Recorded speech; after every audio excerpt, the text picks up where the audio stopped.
It's unbelievable how many credentials and certifications are out there in this field. It's like alphabet soup, really, Dr. Sack. What do we do with all these ABCs and LOLs? What does it all mean? The field of addiction is a relatively young field, and that as recently as 25 or so years ago, people didn't have credentials to provide addiction services. It was mostly through a self-help network, and that even professional counselors weren't necessarily licensed counselors.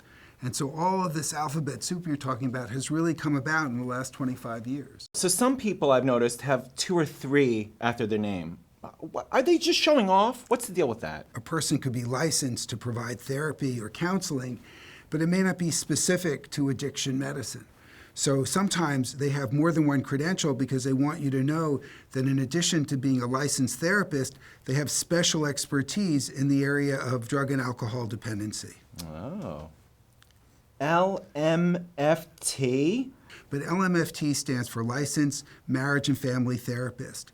And they typically deal with a range of psychological issues, and they have a master's degree in counseling psychology or in marriage and family counseling. MFT? What's the difference?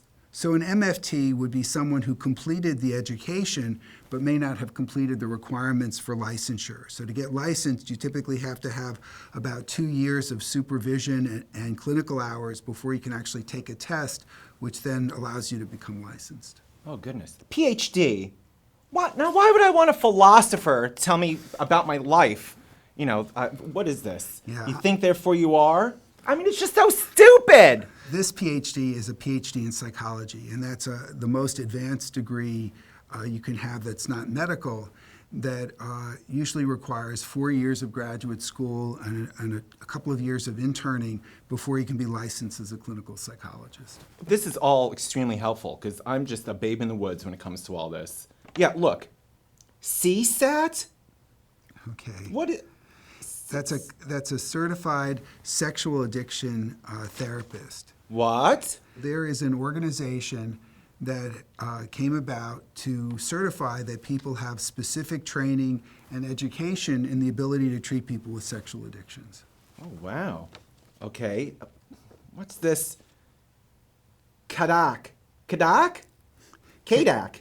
CADAC. CADAC. Who's that? So a CADAC is a certified alcohol and drug abuse counselor.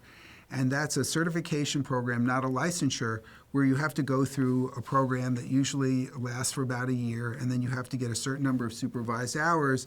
And in some states, as a CADAC, you can practice independently. In other states, you can only work as what's called a dependent clinician, where you work in a treatment program. Well, TYDR for your help. TD. Oh, it's been my pleasure to be here. Thank you.